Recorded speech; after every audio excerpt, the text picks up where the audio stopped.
Jaya Radha Gopinath Radha Gopinath Radhe.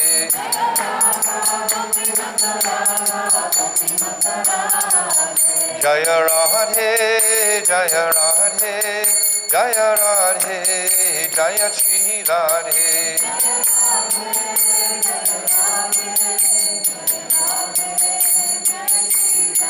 O Jaya Vrishabhanu Nandini Radhe Radhe Vrishabhanu Nandini Radhe Radhe.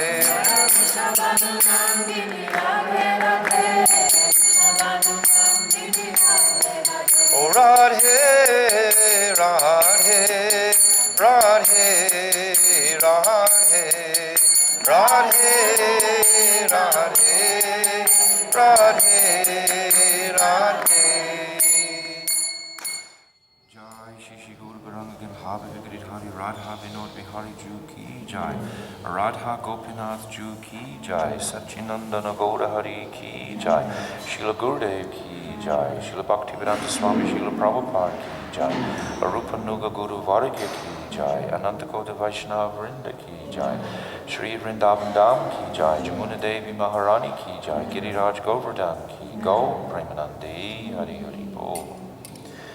Om Magina Timirandasya Gyananjala Shalakaya Chakshu Ummilitam Jena Tasmai Shri Guruve Namaha Guruve Gaura Chandraya Radhikaya Taralaye Krishnaya Krishna Bhaktaya Tarabhaktaya Namo Namaha Yam Pravajantam Anapetyam Apeti Krityam Dvaipaino Viraha Katara Ajuhava Putreti Tammayatayo Tarava Vinirustam Sarvabhutam Munimanatoshmi Bhaktya Vihina Aparada Lakshay Shiptascha Karmadi Taranga Mahadye Kripa Maitvam Sharanam Prapana Vrinde Namaste Charana Ravindam Bhajami Radham Aravinda Netram Smarami Radham Madhuram Smitasyam Vadami Radham Karuna Varadram Tato Manasti Katirna Chapi. I first of all offer millions and millions of Dandavat pranams unto the lotus feet of my most beloved Gurudev, Nitya Lila Pravishta Om Asto Tadasar Shishimad Srila Bhaktivedanta Narayan Goswami Maharaj. And the same again millions and millions of times unto the lotus feet of my beloved Nitya Lila Pravishta Om Asto Tadasar Shishimad Srila Bhaktivedanta Swami Srila Prabhupada. And all the Vaishnava and Vaishnavi devotees of the Lord, Dandavat pranams. So yesterday we discussed verse 33 and 34 of this Chatushloki. Just make sure it's right.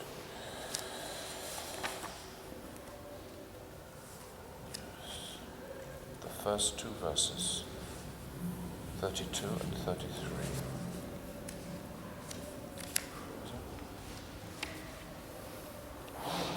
No, 33 and 34.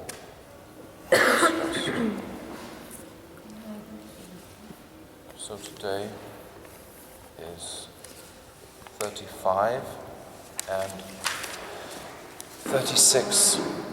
This is Canto 2, Chapter 9, verse 35. So in our absorption in the Bhagavatam for these few days, we're trying to get something of a picture of the Bhagavatam. So I've described the different personalities initially who were delivering this wonderful nectar tonic. And then we discussed the different stages, the 10 stages in the Bhagavatam. And now we've come to discuss the Chatushloki, which makes up the core of the Bhagavatam. So yesterday, in those two verses, 33 and 34, we discussed they are presenting the sambandha.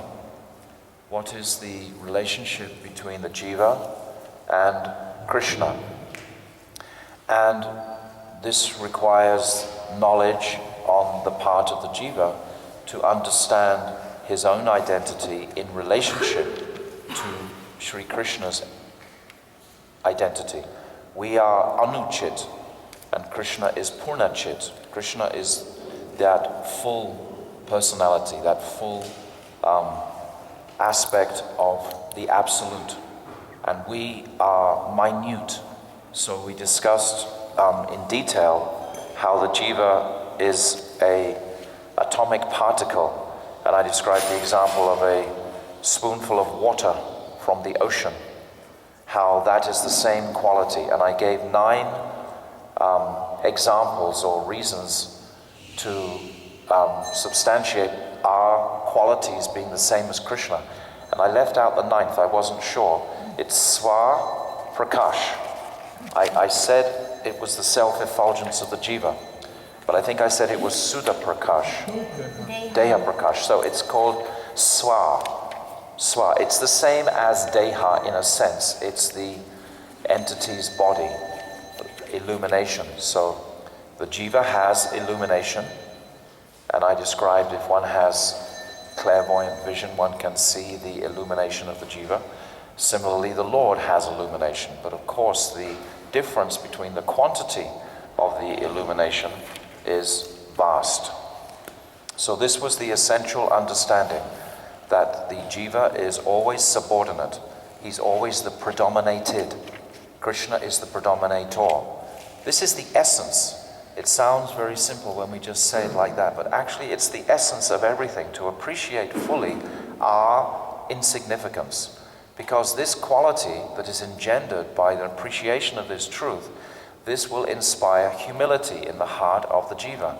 And humility, as we said yesterday, is synonymous with prem. And prem is our object and our goal. So this is all focused, linked entirely with the understanding of Krishna as that supreme and I am his servant. And then by this understanding of the superiority of Krishna, then of course this humility in the heart of the jiva can be more manifested day by day by day. Not only day by day, but moment by moment. We're seeking this place of Trinadapi Sunichena, Tarodapi Suvichana. One time in Radha Kund, Srila Gurudev, we all were going on parikrama with him, and we came to the Radha Damodar temple of the Gaudiya Math, where there's the Pushpa Samadhi of Srila Gokishodas Babaji. And we all sat in the courtyard there, and he called us all very close and said, now I'm going to give you your Siddha Pranali. Because in Radha Kund, of course, this is the topic. What is your Siddha Pranali? This is what the Babajis are very anxious to give you. Of course, the Gaudiyas have a different understanding of how that Siddha Pranali is situated. It's not something that's given, it's something that's always there. Nitya Siddhyasya Bhavasya. It's always residing, our eternal identity in the heart of the jiva. But Srila Gurudev called us forward, maybe some of you were there, and he said, now I'm going to give you a Siddha Pranali. So we were all anxious to hear what was our Siddha Pranali. Then he said, Trinada pi sunichena, taroda pi suishana, amanina manadena. And at the time I was thinking, oh yeah, it's very nice, wonderful, yes, we heard that so many times before. But now when we study deeply and appreciate that if we can catch even a particle of that understanding of my insignificance in relationship to Sri Krishna, then really my bhajan or my progress can go very rapidly. It doesn't mean that you have to be submissive to the mayic energy. It doesn't mean that you have to let the non-devotee take advantage of you in any way whatsoever. That's not the meaning of humility. Don't misunderstand this. The meaning of humility, as we said yesterday emphatically, is to appreciate the non-different nature of everything in existence to Krishna, that nothing in existence is separate to Krishna. This is real humility. Don't doubt this. So now from those 2 verses, we're coming to, those 2 verses were about the Sambandha. Now we come to the Prayojan. Just like throughout the Bhagavatam, we have the first 9 cantos as the Sambandha. The 10th canto is the Prayojan, and the 11th canto is the Abhideya. would seem in one sense that you have the sambandha, then the abhideya. Abhideya means the means to attain the end, and then you have the goal. But how can you begin to try and attain the goal if you don't know what is the goal? So the goal has to come before the method to attain the goal. So now in these Chatushloki also, the goal, the prayojan, is in this 35th shloka, after the sambandha. And this prayojan is also called rahasya. Rahasya means something very mysterious, something very confidential. So in this verse, it is very mysterious and confidential. And Srila Bhaktivedanta Swami Prabhupada, he brings this out very beautifully in this verse. So I'll just read the Sanskrit for this verse.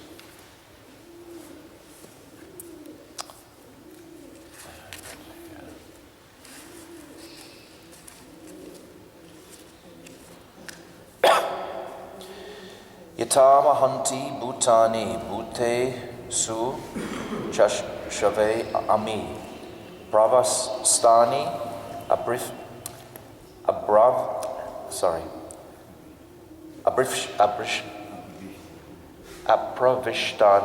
apravishtani tatateshu nateshu aham. So the translation of this verse is that, O Brahma, please know that the universal elements enter into the cosmos and at the same time do not enter into the cosmos. So already this is mysterious.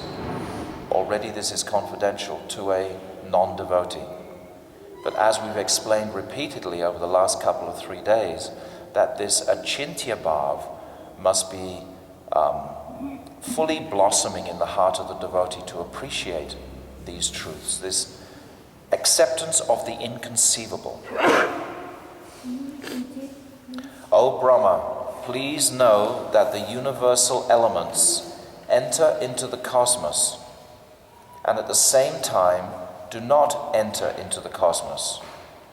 Similarly, I myself also exist within everything created, and at the same time I am outside of everything. There's an example in the Gita, like the mighty wind is in the sky, but it's not in the sky at the same time. It's like a part of it's not the sky itself, but it rests in the sky, the wind. What is the number of that Bhagavad Gita verse? Do you remember? So I'll read some of Srila Prabhupada's purport just to begin to get an idea. Prabhupada is saying the great elements of material creation, namely the earth, water, fire, air, and ether, all enter into the body of the all manifested entities. We also contain earth, water, fire, air, and ether within our bodies, and it's also, those elements are within the entire cosmic creation. The seas, mountains, aquatics, plants, reptiles, birds, beasts, human beings, demigods, and everyone materially manifested. And at the same time, such elements are differently situated. So these elements can be localized, like you have a fire outside, you have water outside, you have the earth outside. Those elements still are contained within the body of the living entities. In the developed stage of consciousness, the material elements and nothing... Oh, what's that? Sorry, jumped a line. Sometimes, yeah. In the developed stage of consciousness, the human being can study both sociological and physical science, but the basic principles of such sciences are nothing but the material elements and nothing more. So this is the essence of material science. It boils right down, because there's the beautiful description in the first canto that I've already discussed when Yudhishthira Maharaj is leaving his body and all his material elements amalgamate with the gross material elements that are already there. So in this way, the breakdown, so to speak, is just coming down to these 5 elements, and then we can make so many different combinations with them, like motor cars and houses and whatever. They're all just a combination of these material elements which are coming from Krishna. This is the point to appreciate, that whatever creation we may manifest here, thinking that we built a skyscraper or whatever, or created some incredible technology or something, it's still only manifesting from these 5 principal elements. Therefore, Krishna is the cause of everything in existence. We may have stuck it together through our passionate desires and ambitions to become an object that we can try and enjoy, but at the same time, those essential elements, they've all manifested from Krishna. The body of the human being and the body of the mountain, as also the bodies of the demigods, including Brahma, are all of the same ingredients, earth, water, etc. And at the same time, the elements are beyond the body. The elements were created first, and therefore they entered into the bodily construction later. But in both circumstances, they entered the cosmos and also did not enter. Similarly, the Supreme Lord, by his different energies, namely the internal and external, is within everything in the manifested cosmos, and at the same time he is outside of everything, situated in the kingdom of God, Vaikuntha as described before. This is very nicely stated in the Brahma Samhita as follows: Ananda Chinmaya Rasat Pratibhavidabhis Tabirya Eva Nijarupatya Kalavahya Goloka Eva Nivasatya Akilatma Bhuta Govindam Adi Purushanta Mahamajami. I worship the personality of Godhead Govinda, who by expansion of his internal potency of transcendental existence, knowledge and bliss, enjoys in his own and expanded forms. Simultaneously, he enters into every atom of the creation. So we have to appreciate this phenomena that Krishna is present in Goloka Vrindavan. Simultaneously, he's present in every single atom. But now what's Prabhupada describing further, this is not like a impersonal conception, like there's many so-called spiritual groups, and they say, oh yes, we believe in the great almighty energy, we believe in the power of God, the universal energy, but they don't give it a form. So in one sense, Prabhupada is explaining that it's, for the impersonalist, he can perhaps appreciate that the Brahman is present in everything, that there is a special energy in all existence, but he doesn't give it a form. This is the great difference. Without the form, so we can appreciate the potency within every energy of existence, but unless we also respect that personality within that form, then our devotion can't really begin. Because how can we really, this quality of devotion, without having that person to be devoted to, how can our worship flourish? Appreciate just for a moment this quality of devotion that all of us as devotees live in, this world of devotion. How tragic is it, that individual, without that quality of devotion? Everyone is devoted to something. If they're not devoted to Sri Krishna, then they're devoted to themselves, or they're devoted to their families, or they're devoted to... This quality of devotion is inherent within the jiva. It's part of our very nature. It's part of the soul. It's part of the dharma. But if that devotion is misplaced and not placed on that most attractive form of Sri Krishna, then how can there be any real, genuine reciprocation with the soul? Understand what has happened. We can discuss for a moment that as a jiva in this world, we are considered what is called a vastu. Vastu. And we explained yesterday how there were 3 vastus: Krishna, the jiva, and Maya. This means an intrinsic object. It's described as a thing which has its fixed nature. That vastu, it has its independence. The jiva, Maya, and Krishna. The jiva is working under the Supreme Lord, but at the same time, it also has an independent exercise, so to speak. like when you have a son or a daughter, and that son is under the guidance of the mother or father, yet still the son has his own independent consciousness to decide whether or not to follow the order of the mother or father. So this vastu, if it becomes influenced by another energy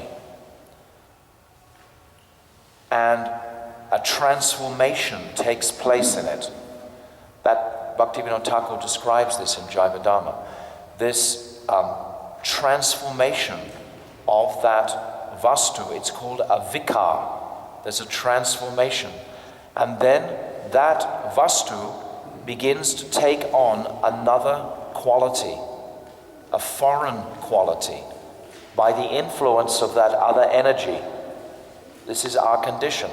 We are spirit soul, and in our essential nature, we have our essential nature is to worship the Supreme entirely.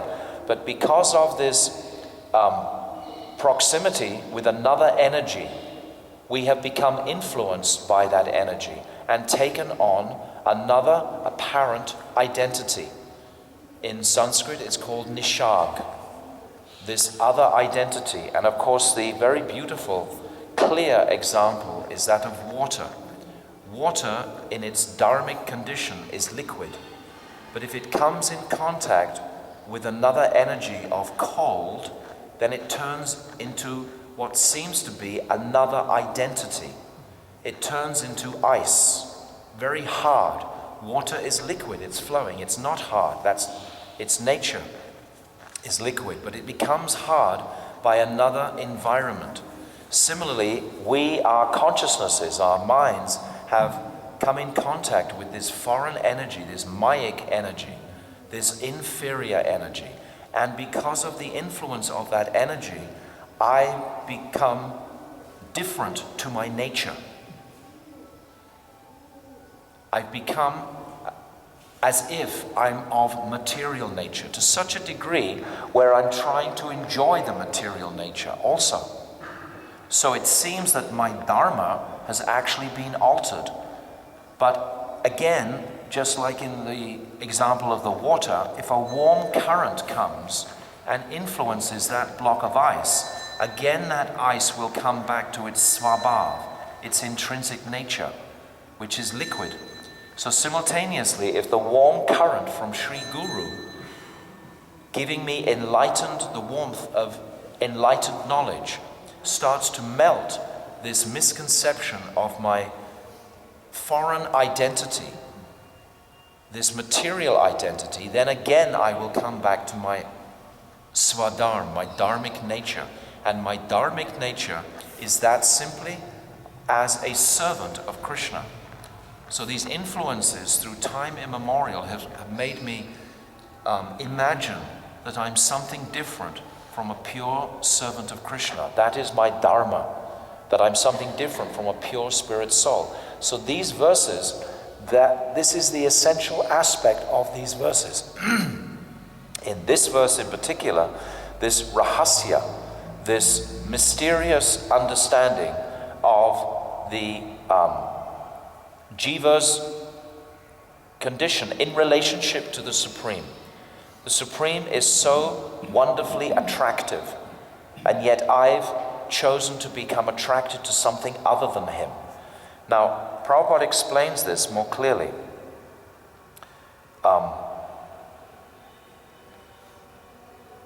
He says that there's another verse here that Prabhupada is quoting. He's saying, I worship the personality of Godhead Govinda, who by one of his plenary portions enters into the existence of every universe and every particle of the atoms, and thus unlimitedly manifests his infinite energy all over the material creation. So this is reinforcing again and again the personality of Krishna, as we had in the first two verses. And now it's saying here, Prabhupada is saying, herein lies the mystery of his transcendental knowledge. This is Krishna's transcendental knowledge. So I'm understanding what is my position in relationship to Krishna, and now this mystery is unfolding, this rahasya in this verse. This mystery is transcendental love of God, and one who is surcharged. So,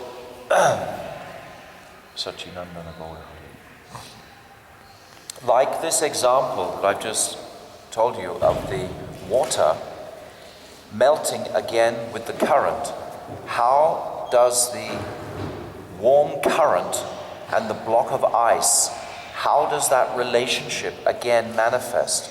That relationship manifests through service, through attraction. Let me just explain here. This mystery is transcendental love of God, and one who is surcharged with such transcendental love of God can without difficulty see the personality of Godhead in every atom and every movable or immovable object. In other words, if we have that affection, if we have developed that affection for Krishna as a personality, then I can perceive the Lord as a person within every atom of existence. I can see the Lord's personal form, not just some Brahman type of understanding that yes, Krishna is in with everything, he's within all the atmosphere. Not like that, but I'm actually seeing the personality within everything. This vision is the vision the devotee longs for, to see that personal form within everything.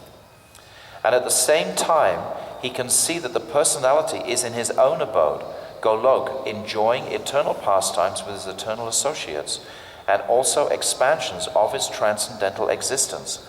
So this is what Prabhupada is explaining, that not only within this world, but in the spiritual world, is that same Supreme Personality. So this is what this third verse is all about.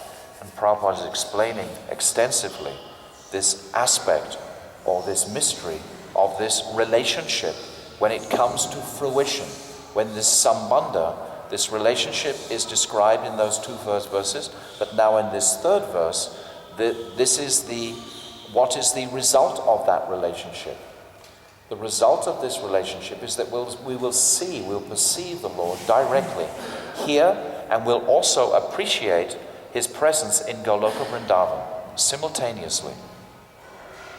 We'll see these both. Prabhupada is saying, therefore, although he is present in every atom, the Supreme Lord may not be visible to the dry speculators, since the mystery is unfolded before the eyes of the pure devotees because their eyes are anointed with love of Godhead. And this love of Godhead can be attained only by the practice of transcendental loving service to the Lord and nothing else. So this is the path that has been described here, the path of devotional service. That without this service to the Supreme Lord, then how can this affection and attraction ever manifest? We're looking for the conclusion of this relationship. We're looking for this intimacy of this relationship. This relationship, this sambandha. This is like the first step, sambandha. And now how to perceive the Lord in everything that has been described here, except through this relationship. Is it making sense what I'm saying? Yes. Silence. Do you understand, Krishna Kamini, what I'm saying? Something? It's very, very beautiful. I mean, all it is in essence is that Krishna is the Supreme Personality of Godhead. I am his servant. And how do I, in effect, recognize that nature of mine? The next verse is about the practice to realize this relationship. But here, it's a description of the relationship itself. When one is immersed in that loving relationship, he's aware of Krishna's presence at every step he takes, at every breath he breathes. He's aware of the presence of the Lord. So this awareness of Krishna's presence at every moment, this is a great celebration of realization, if we can appreciate this. But it's a mystery to it, because you can't see it without the eyes tinged with the salve of love. You can't see it through intellectual or academic study. You can't appreciate that. It's only affected by this sweetness of intimate relationship with Krishna, which comes about through seva.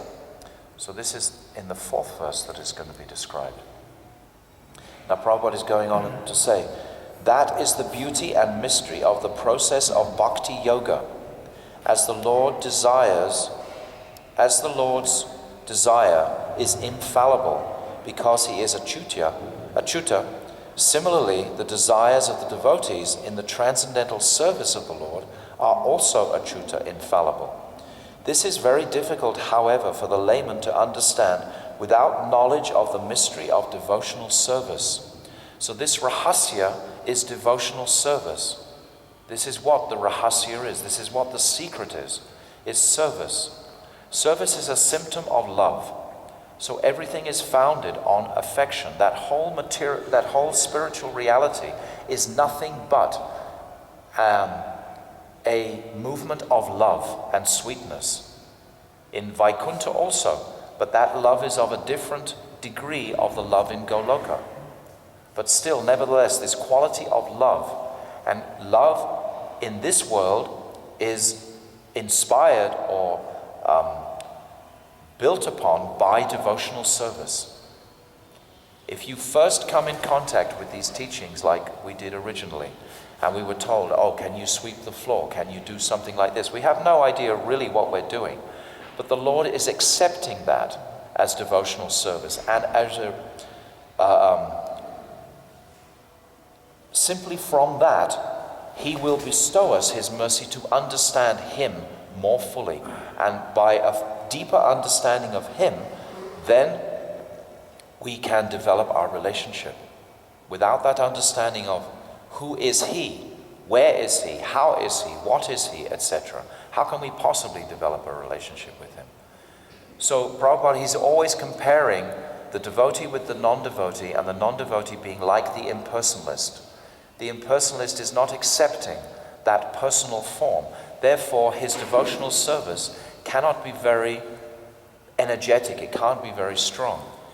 It's just focusing on, like a yogi, attaining some mystic appreciation, some mystic vision, some mystic siddhi. This is like Paramatma feature, practically speaking. Yeah. When you feel that you love someone, you feel inclined spontaneously, naturally, without any further reason, deeper knowledge of why, you feel spontaneously inclined to serve them. Right. That is mysterious, because before you love someone, you don't know that that is a quality that is inherent within you. Yes.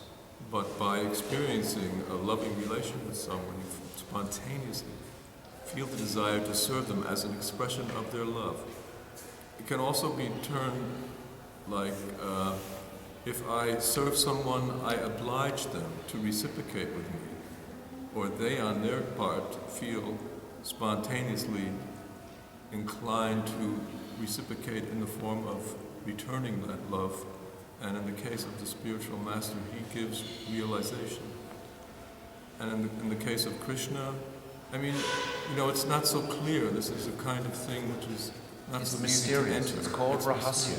I don't understand it. It's a transcendental ingredient, but we can understand it quite simply in one sense, because as you've described like in the material world, we also have, like if we love our mother, for example, we will serve our mother in one way or another.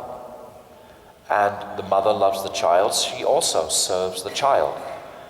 Of course, the material aspect of selfishness is there in these various material relationships, because we're looking for some gratification for ourselves.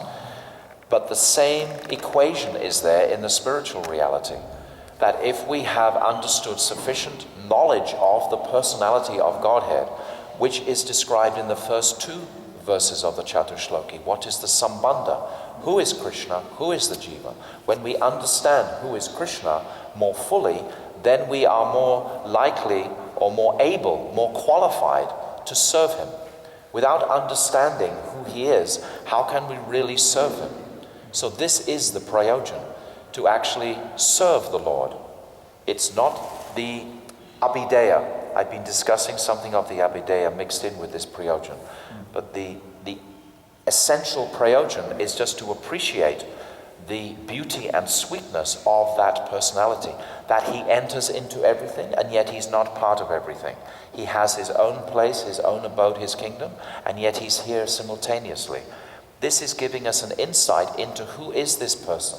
So by this insight, this is inspiring me more towards developing my relationship with this incredibly amazing personality that has the ability to enter into everything, and yet he's separate from everything. At the same time, he's in his spiritual abode. At the same time, he's completely present in this world by his energies. I explained yesterday, at the end of yesterday's class, that it's not this Vastu Parinamvad. You remember, this is a very important aspect of understanding Krishna. It's not that Krishna goes through some sort of transformation to manifest himself in this world. His energies are transforming into this world. This is called Shakti Parinamvad. And up until the advent of Chaitanya Mahaprabhu, no one fully understood this. None of the Sampradayas, they all maintained it was Vastu Parinamvad. In other words, that Krishna himself is transforming into this energy. Krishna himself is in Goloka Vrindavan with his associates. He's not transforming into this energy, but his Shaktis are. So this is very important to appreciate. And then by honoring his Shaktis, then we are understanding more of Sri Krishna. This is called Gyan. This is called knowledge. This is understanding knowledge. And with Gyan, then we will, at some point, through this practice of the Rahasya, through understanding the mystery, perform devotional service. And by the devotional service, the Kripa, the mercy will come to attain Vigyan, to attain knowledge, realized knowledge of this truth. So this is our process. We don't want to just hear these various descriptions in a like an academic way, or just to attain Gyan. We want to have a living physical experience, an internal experience of this reality. Otherwise, it's dry. So this is the essence of this third verse. The commentating on it by Bhaktivedanta Swami Prabhupada and by Srila Vishwanath Chakravarti Thakur, compared to the other three shlokas, his commentary is very small. Because what more can you say? From this point, you springboard straight to the 10th canto, and that's where you can actually begin to appreciate the depth of the internal nature of Sri Krishna, his sweetness, his intimacy with his associates. This loving aspect, in a very significant way, is only really manifesting in the 10th canto itself. And the 10th canto are just these beautiful descriptions, like we've been describing in Venugita, etc., of the relationships between the gopis and Krishna, and the intimacy and sweetness of their attraction to him. But this is the prayojan, this is the rihasya. And to access that, this verse in the Gita, Bhaktyamam abhijananti yavan yaschasmi tatvadaha. This is saying that only by devotional service can I be understood. This is the rihasya. This is the rahasya. This is the prayojan for the practicing devotee. Only by this devotional service. And there's different degrees of devotional service. There's devotional service and there's loving devotional service. We can just be performing our service out of fear, because we're thinking, well, if I don't do this, then I'm not going to have any realization, then Krishna's not going to benedict me. Or we can be doing it out of genuine affection and attraction. Oh, I love the deities, they are so beautiful. This is Radha Gopinath, present right here. So how can I actually make him look more beautiful today by performing my services to him? How can I, cook more delicate preparations for his pleasure? And we're thinking in that way, we're thinking of him personally. We're not just thinking that, oh, I'm doing this and then I'm going to get some, brownie points and then I'll go forward in my bhajan, etc. Yes, that's true also. In the initial stages we have to do like that, but we're praying for this realization more deeply of who is this personality. More and more. And by our service, that will be revealed. This is the rahasya. It's by the service that it's going to be revealed.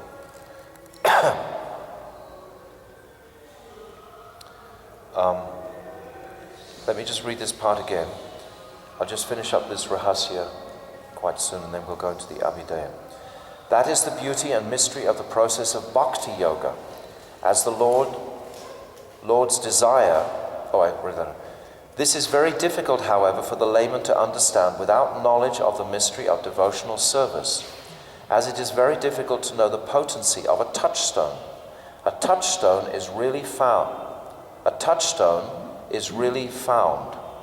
pure devotee of the Lord is also really to be seen, even amongst millions of liberated souls.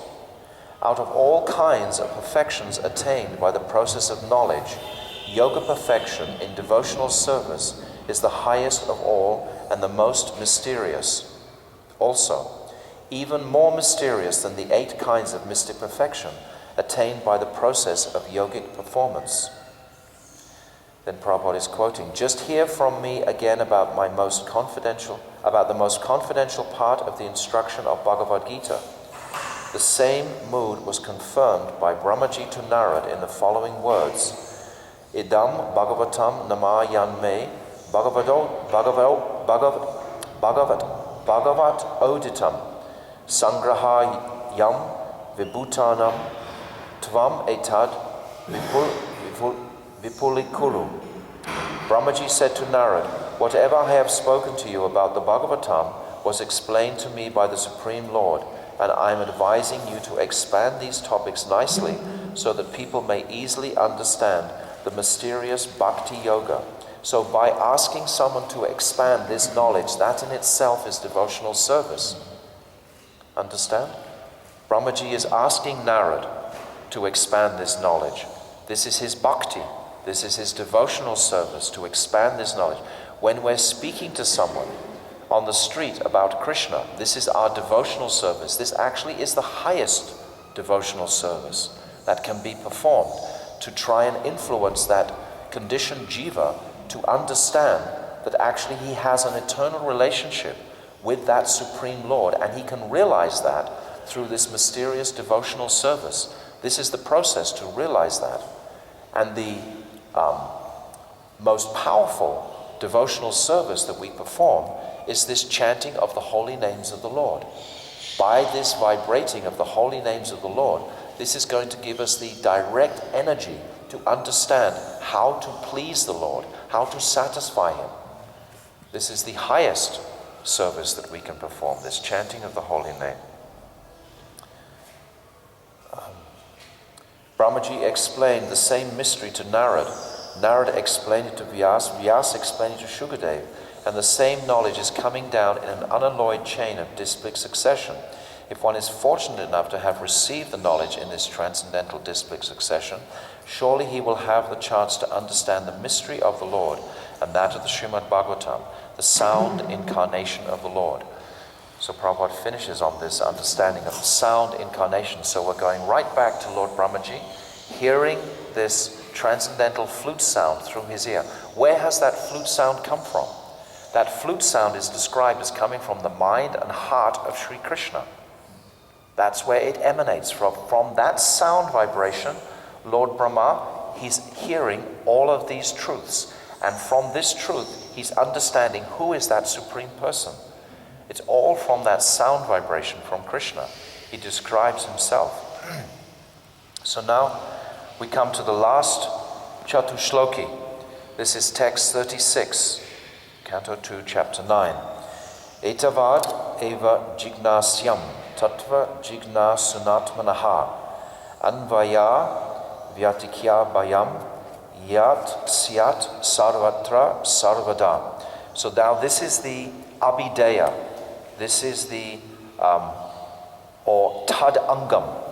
This is the process of how to attain that mysterious realization, how to perform devotional service, in other words. Now, it's a very lengthy, beautiful purport that Srila Prabhupada gives. I would encourage you all to read this deeply. It is the total backbone of all our devotional service. It's talking about the necessity of Guru.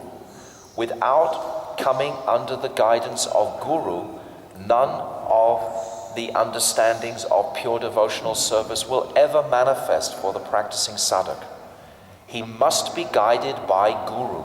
Guru is one who is already in knowledge of devotional service. This is the Abhideya. In simple terms, that's all it is. Just understanding what is Guru Nishta.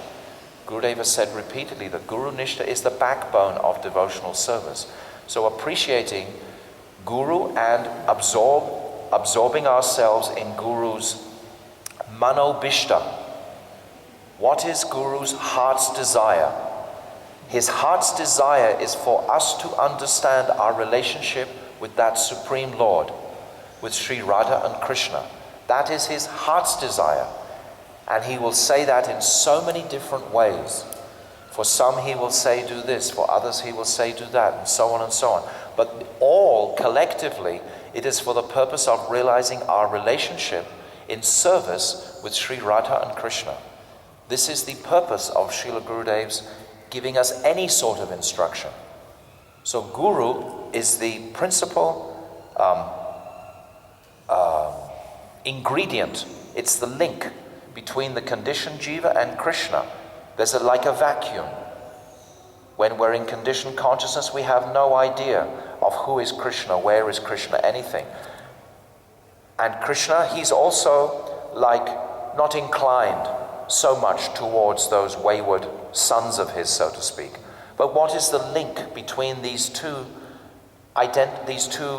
vastus, you can say, these two, how you describe it, two poles, separate, what would you say? Principles, Krishna and the conditioned jiva, is Guru. Guru is the link. Guru is the essence.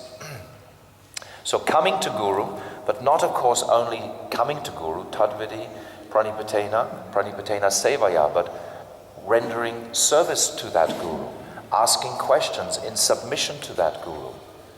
This is the process of devotional service. This is the abhideya. This is the heart of the matter. So this is what is described in the teachings of the 11th canto.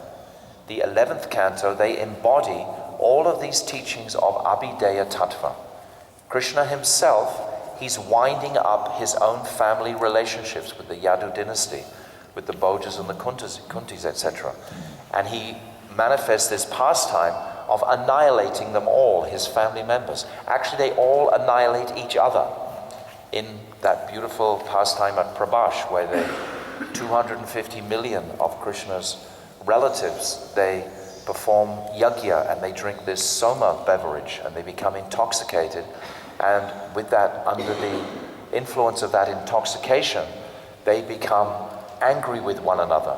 The son becomes angry with the father becomes angry with the son, to such a point where they begin killing each other.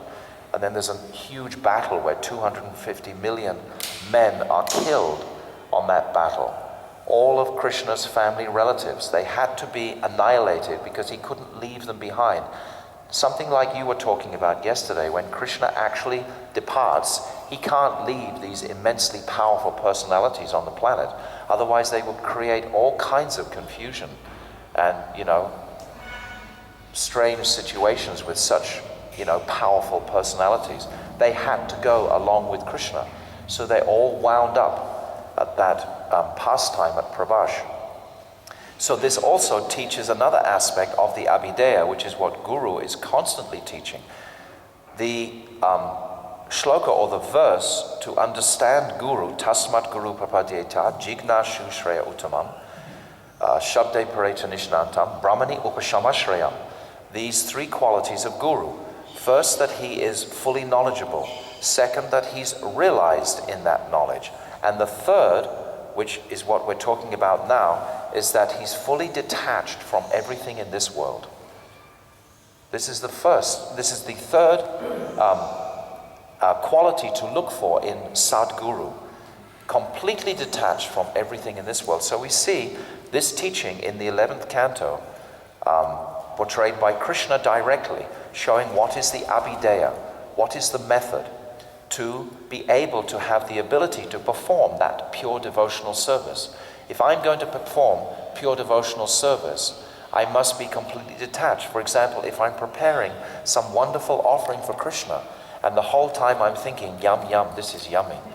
This is really tasty, what I'm making for Krishna today. That's not really being detached from what you're offering to Krishna. The pure sadhak, he's not feeling any, looking for any pleasure for himself. He's only thinking, oh yes, this will be so beautiful for the Lord to enjoy, for the Lord's pleasure. This is pure devotional service when he is in that mood. So we are in process of realizing these higher states.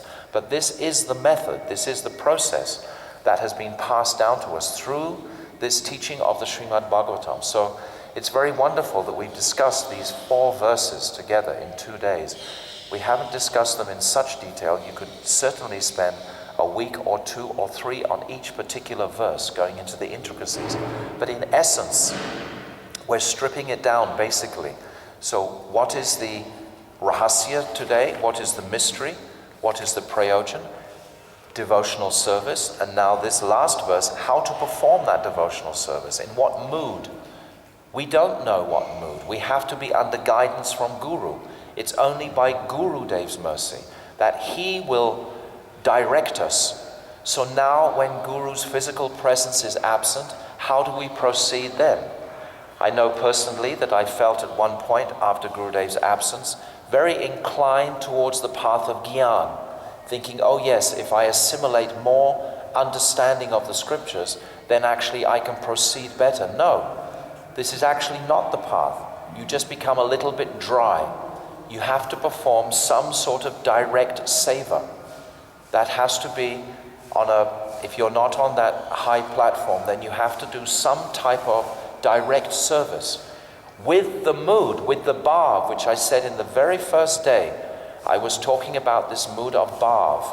Unless we have this bhav of pleasing Guru, we have this internal feeling to please Gurudev by my service, then it's not going to be successful. It's not really going to fly. If it's always got some ulterior motive for my satisfaction, my happiness, oh, I want peace of mind, I want liberation, I want a nice peaceful place to exist and chant Hare Krishna. If that is foremost in my consciousness, then this mood of pleasing Krishna is not really going to manifest very strongly. The only way to have this mood rise in the heart is through knowledge of Krishna, through understanding who is Krishna, where is Krishna, how is Krishna, what is Krishna. And Krishna is the embodied soul within Guru. I see him within Guru. This is how I can understand Krishna, through Guru. So in the Vaidhi-marg process, this Shakshat Davitre Nastema, that Guru and Krishna are the same, we understand, through the Vaidhi-marg process. But through the Raganuga-marg process, we're understanding, actually, no, Guru is not like Krishna in that sense. He's like the Sakhi of Krishna, or the Manjari of Krishna. This goes into another whole world of understanding what is Raganuga Bhakti. What is my worship of Guru in that sense? Guru is trying so hard to make beautiful arrangements for Radha's pleasure in meeting Krishna. So then my focus is changing from just acknowledging that Krishna is the embodiment, or Guru is the embodiment of Krishna. But actually more than that, he is the embodiment of the greatest servant of Krishna, Sri Radha. So I'm going in that direction. So how can I please Guru in that direction? I will please him in that direction by reading subject matters like Venukit, by reading these rasik-filled shastras that he's given us. He's given his whole life to try and entice us towards this place of loving exchange with Sri Radha and the gopis, towards Brajendranandan Sri Krishna. He hasn't encouraged us to put Krishna on a big high platform and worship him with all opulence and splendor. That's not what he's encouraged us with through his instructions, through all his teachings, even though those teachings are there amongst them, because Gurudev will accommodate everybody. Is it making sense what I'm saying? Okay. So this is the Abhideya. This. Didn't I say the verse? I did say the verse. Or didn't I say the translation? Phew. Oh, I didn't say the translation. Sorry. I didn't sleep so well last night. But no excuses. Let me just think.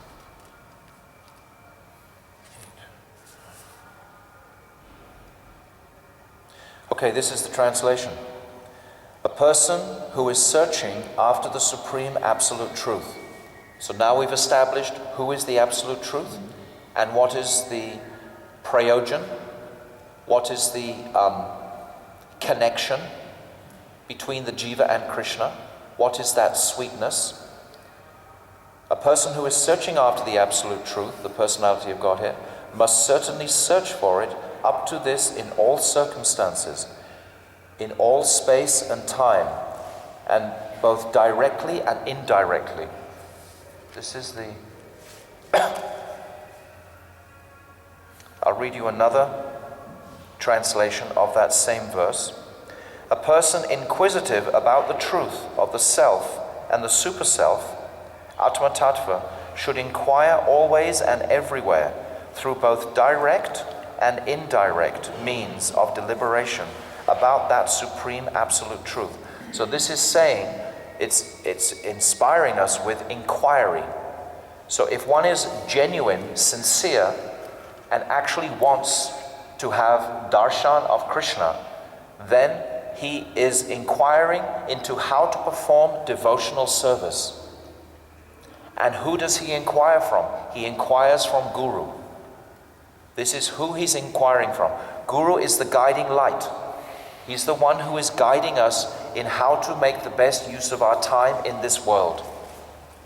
We don't have so long in this time, so he will, in this world, so he will give us clear guidance on what is the most beneficial devotional service for Guru.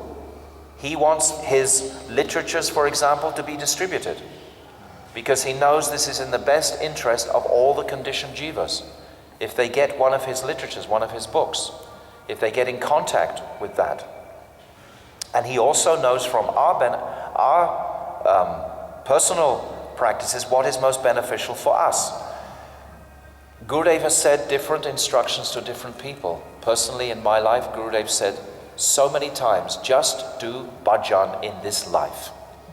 How can you speak anything unless you have some regulated practice of meditation, of reflection, of introspection, through chanting, through taking this? If you just do bhajan, everything else becomes revealed and everything else is very simple.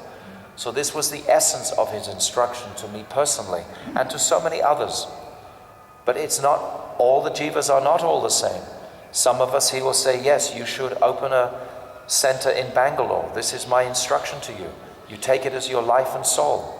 And a devotee will take that as his life and soul. But wrapped up in that instruction is actually the practice of bhajan also. Because how can you create anything without the mercy of the Lord?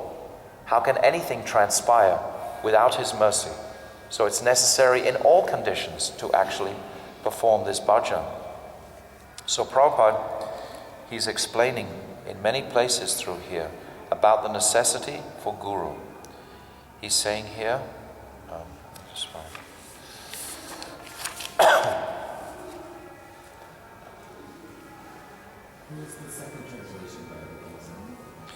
This was directly from Srila Vishwanath Chakravarti Thakur's commentary, his Artha Darshani.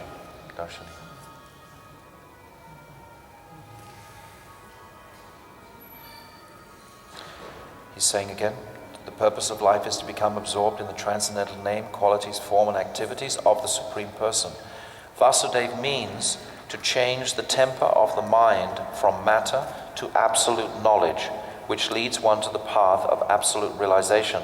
and thus frees one from the bondage of material contact and engagements in different material bodies. Maharaj, may I come back to something you said? You said that's the bhajan, Gurudev taught you. But where does it consist of? Only chanting or more? Bhajan. Bhajan consists of increasing our devotion to the Lord moment by moment. Okay, but what is it? And that may mean washing a floor for Krishna, it may mean dressing the Lord, it may mean cooking an offering, it may mean going on the street and distributing, it may mean so many different things. What will please Guru? Because the result of that bhajan will only come through the satisfaction of Guru. Nothing can transpire without his pleasure. Whatever we do, we should be thinking, am I pleasing Guru with this activity? If we can think like this, most of the time we're really making rapid advancement. We really are.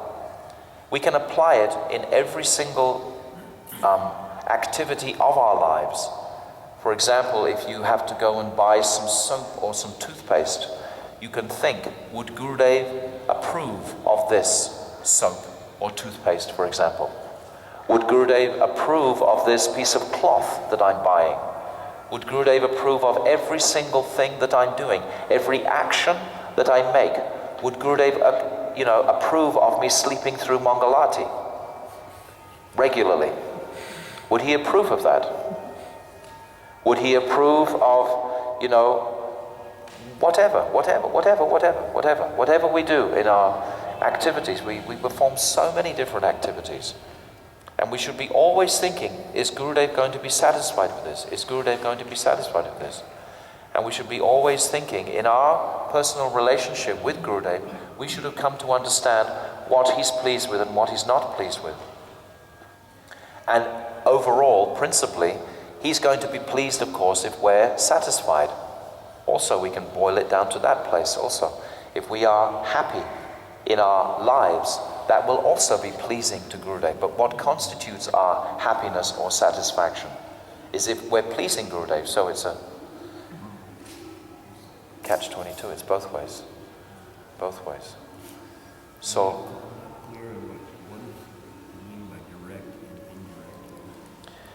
direct is direct seva to the Lord in the external world, and indirect is meditation on the Lord in his abode in Goloka Vrindavan. So we have two states of consciousness. We have my material consciousness, where I'm seeing it directly here. So initially, in my practice of devotional service, I'm doing all kinds of running around and external things. As my devotion matures and I'm realizing more and more that Supreme Lord in his abode of Goloka Vrindavan, I can start to render even more confidential service internally. Just like Raghunath Das Goswami described in Vilap Kusumanjali, he's performing his internal service. He's going into different states of Antirdesh. He's actually in that spiritual world performing service. So this has progressed from this external to that internal. So there is always external as long as I have a body. This is my understanding from reading this commentary. What is internal and external. What is direct rather and indirect. So what is direct, I come and I offer prostrated obeisances before the deity. And indirectly, I'm thinking, oh, Gopinath ji, please give me the power of sufficient ability to be able to present these topics in a coherent way. So I'm begging something simultaneously as offering like this. So all of these considerations. Any other question? It's been a little complex this morning for me. I don't know how it's been for you. Because they're not direct, it's mysterious. Prabhupada references mysterious, mysterious, mysterious, maybe 5-6 times. This devotional service, it can be direct or indirect, which is described in the Abhideya aspect. Maharaj? Yeah. You said the 11th canto was Abhidheya, and then which cantos were the Sambandha and Prayojan? The Prayojan is the 10th canto. Okay. The Prayojan is the goal. The goal are the beautiful descriptions of Krishna in Dwarka as well as in Vrindavan. The whole of the 10th canto is the Prayojan. And the first 9 cantos leading to the Prayojan are all Sambandha. And they're actually divided into 2 sections. Sambandha means Gyan, but there's Gyan and Vigyan. So Gyan and Vigyan is also described within those first 9 cantos. Krishna is describing those first 9 points that we discussed a couple of days ago. This Sargo, Vishargas, Stanam, Poshan, Uttiya, Manvantara, Ishakata, Nirodha, Muktiya.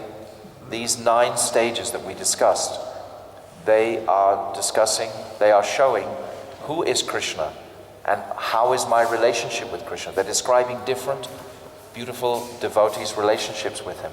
So Sambandha, the first 9, Prayojan 10, and 11 is the Abhidheya Tattva.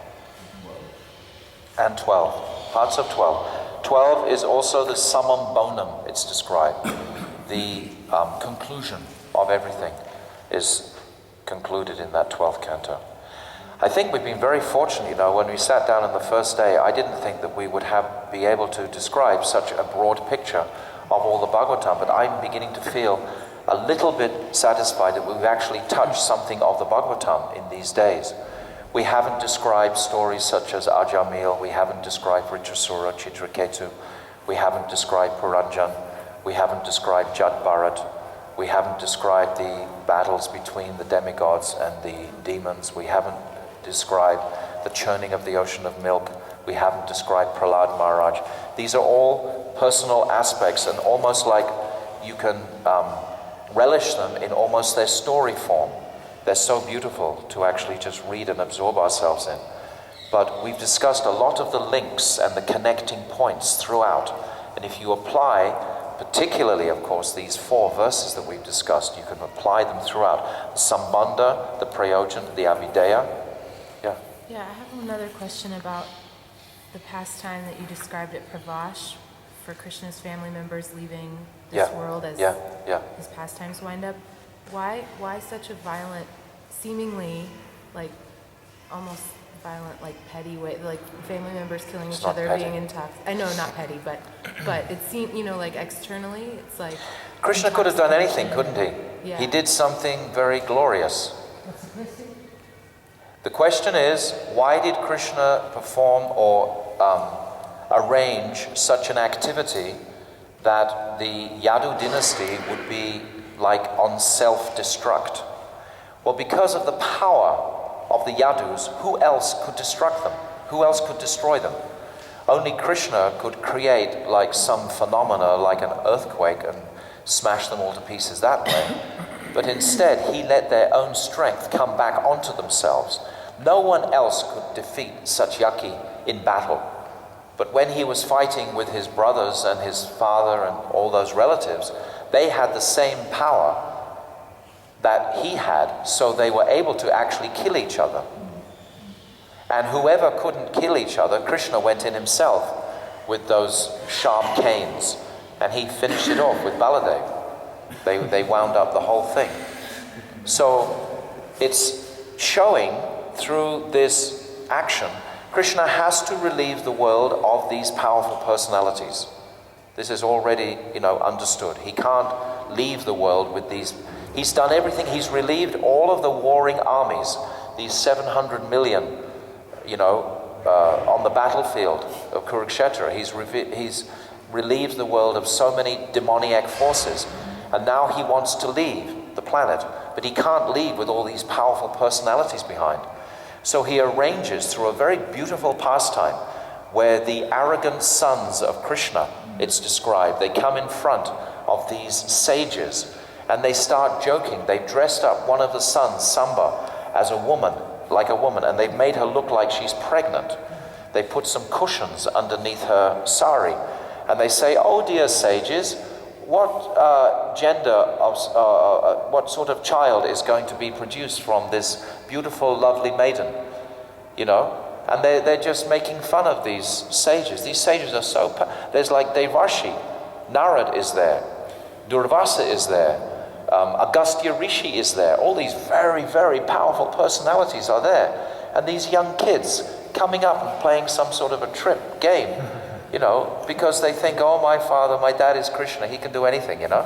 Like we see today even, this is how it's described, arrogant children with a great father, a great wealthy father.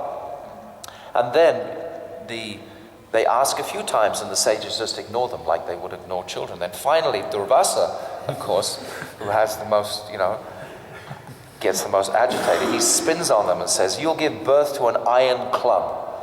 And that iron club will be the destruction of the entire Yadu dynasty." So that's how Krishna arranges the beautiful pastime. And then to their horror, they pull back the covers of this sari that Sambha's dressed in, and they see not the cushions that were there before, but this iron club. They become terrified, and they rush back with this iron club into Dwarka. But they don't go and see Krishna, because somehow they suspect Krishna, you know, he'll chastise them for actually bringing this curse on themselves. So they take it into their grandfather, Ugrasen, into that assembly.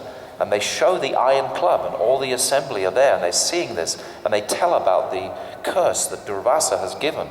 Then they all become shocked and stunned. And then they think, "Oh yes, we can easily overcome this curse of Durvasa. We'll grind it to dust." So they set about grinding this iron club to dust. And then when it's all in dust, except for the last part that they can't quite grind because they have to hold on to something.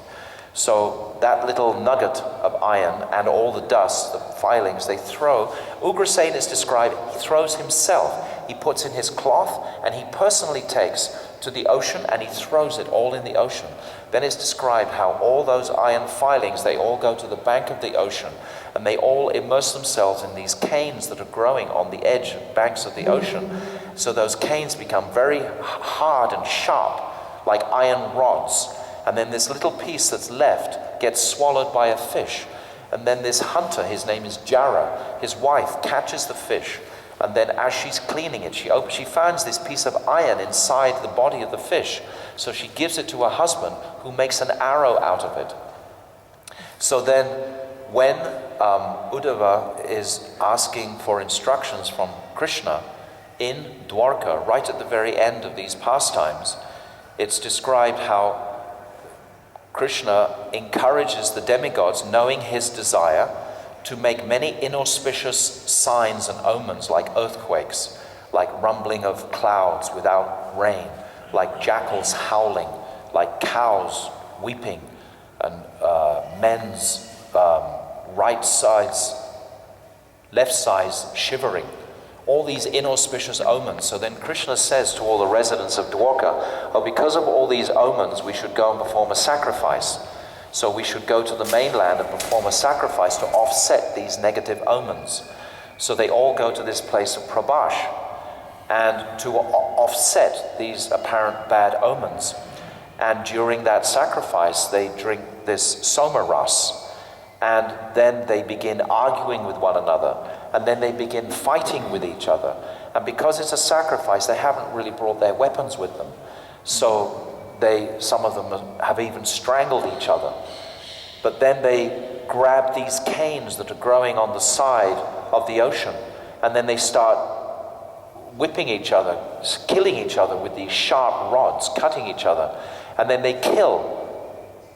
Everyone dies. They even start to attack Krishna and Balaram. And then Balaram pick up these iron rods, and then they start beating everybody. And then eventually everybody's dead, except Duruka, Krishna's charioteer, and Baladev. And Baladev looks at Krishna, and then he fully understands what's happening, that Krishna is winding up his pastimes. So then Baladev walks into the ocean, and a huge white serpent emerges from the ocean. And Baladev, it's described, goes into that serpent and disappears. So Baladev has disappeared. So then Krishna, he goes and sits underneath a tree, a peepal tree. Then all his weapons manifest, and he's sitting with his foot across his thigh, And the hunter, Jara, he's got this bow and this arrow, and he comes behind and he's looking for some deer, and he sees this beautiful reddish heel of Krishna, and he thinks, oh, this is a deer. And then he shoots that heel of Krishna.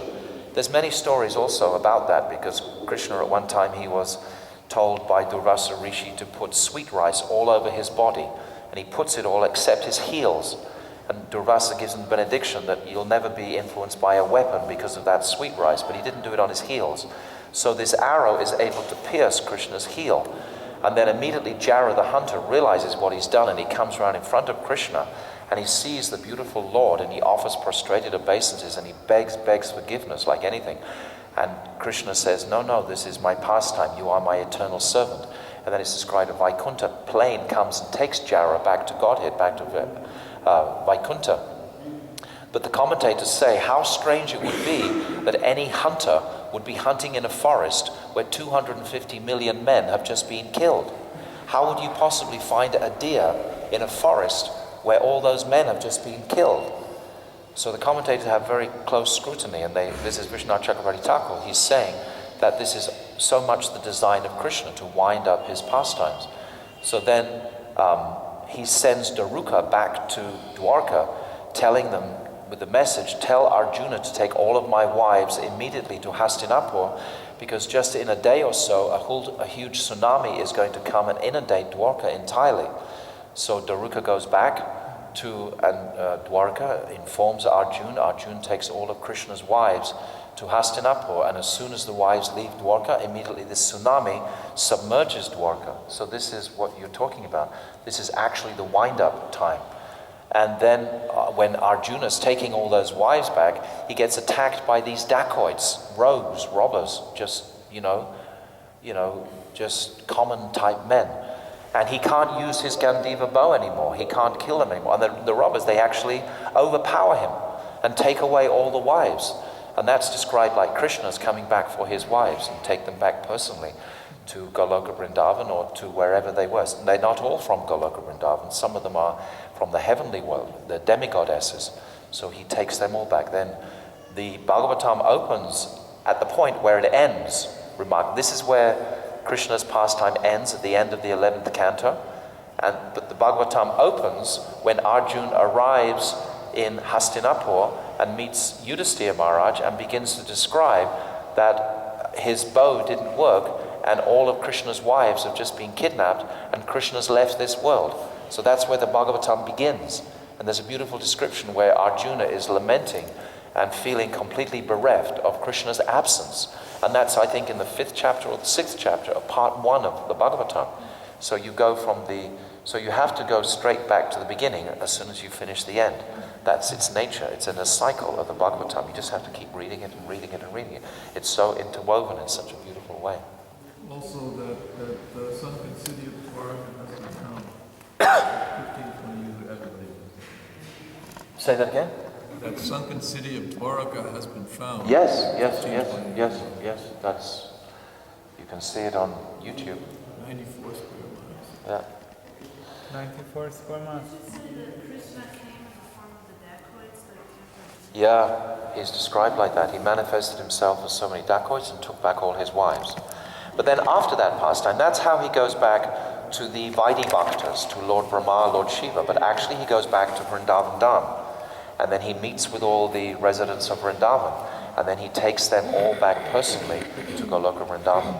So there's 2 pastimes of him leaving this world. But those pastimes are not written in the Bhagavatam of his going back to Vrindavan. Lord spoke 2 years in a row in Badger on the 11th canto. Yeah, I remember. And he explained this whole pastime just as you explained. And then he said that this seems like a horrible way for Krishna to remove his family members and even for himself to leave. And he said, but this is for those who are against Krishna and atheistic people who have the desire to see Krishna as an ordinary person. And so then Krishna's giving fulfilling their desire, giving them the opportunity to find fault Yes. in this way. Yes. And that also makes him cruel. Yes. But eventually, as we find fault and say, oh, that's a horrible thing for Krishna to do, but as we find fault more and more, we become materially exhausted. Eventually, lifetime after lifetime of finding fault with Krishna, then eventually we'll say, okay, I give up, and surrender to Krishna. So Krishna's fulfilling the desire of all the living entities, and this desire to find fault with Krishna, he's fulfilling in that pastime. Right. I remember I was there when Gurudev described that beautifully. Yeah. 2 years in a row. Prabhupada used to say also that if you want to be atheist, Krishna will give you the intelligence to be first-class atheist. Yes, yeah. Everything is there. Everything is there. But actually, it's a beautiful pastime. I mean, really, in a sense. How else could those powerful personalities be eliminated? How could they, without showing some sort of... mystic power, there could be other ways for Krishna. Yeah, but then, like Gopinandini's saying, then the atheist wouldn't have a chance to see, yeah, I told you so. It's all like... For that, perhaps Krishna could find mystical ways of, like Arjuna in his body was taken to so why couldn't those personalities have... I mean, it wouldn't have been impossible. No. You can imagine, but for that... But he's playing the stage for the atheists also, yeah? He's giving them plenty of fuel to remain atheists. If they want to stay atheists, there's plenty of substance to stay there. It's quite a contrast to the Brahmacharya's pastime, where he took all followers to Saraya River. Right. They all ascended to the spiritual world, and Yeah. he's still so famous, Yeah. But it's also really cruel how he had wanted Sita to prove her chastity one more time. And then That was finally pretty she heavy said, too. "Again?" That's as And heavy then as the you can earth get. swallowed her up, so that's also Yeah. really cruel, and we can Yeah. find fault there too. Yeah. Very wonderful. It's not like, what do you call, something that we would expect. It's always the unexpected. Yeah.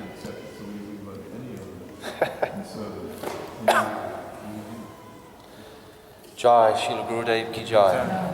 Radha Gopinath Ju ki jai. Satchidananda Gaura Hari ki jai. Srimad Bhagavatam ki jai.